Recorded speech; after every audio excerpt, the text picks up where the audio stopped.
no! All the cookies have vanished from the jar. Who could it be? Enter Detective D, a delightful and funny squirrel with a knack for solving mysteries. Today, she's facing a particularly puzzling case.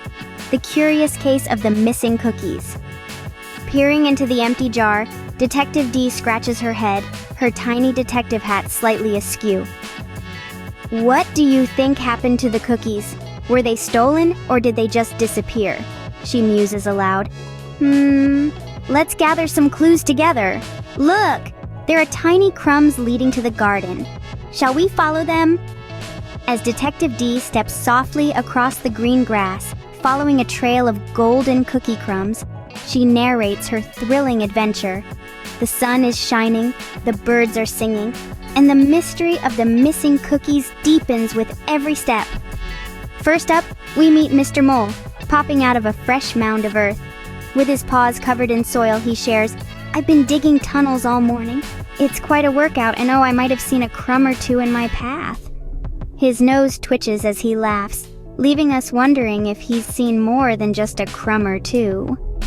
Next, Detective D encounters Mrs. Robin perched on a twig. With her keen eyes, she chirps, "I've been watching everything from up here, but you know, I'm more interested in worms than in cookies." She winks and flutters her wings, almost as if she's guarding a secret. Lastly, there's Mr. Cat, stretched out lazily in the shade. With a yawn, he mumbles, "Cookies? Oh, I'd rather nap than nibble. But I did notice some unusual rustling in the bushes earlier." After each encounter, Detective D turns to ponder. Do you think they took the cookies, or are they just being silly? It's a playful invitation for us to think about who might be the cookie culprit. We're close to solving this, aren't we?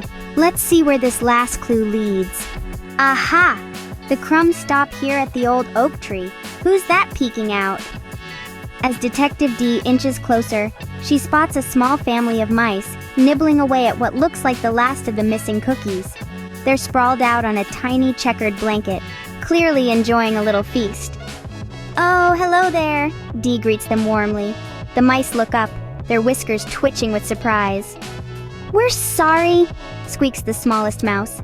"We thought no one wanted these cookies and we're having a family reunion." Detective D kneels down to their level, her face softening. "It's important to ask before taking something, even if it seems like it's not being used," she explains gently. The mice nod, their tiny heads bobbing in agreement. Turning her gaze away from the picnic, D looks thoughtful for a moment. "What would you do if you found the missing cookies with someone else?" she ponders aloud, encouraging a moment of reflection. Always remember, a good detective thinks before jumping to conclusions, and it's always best to ask.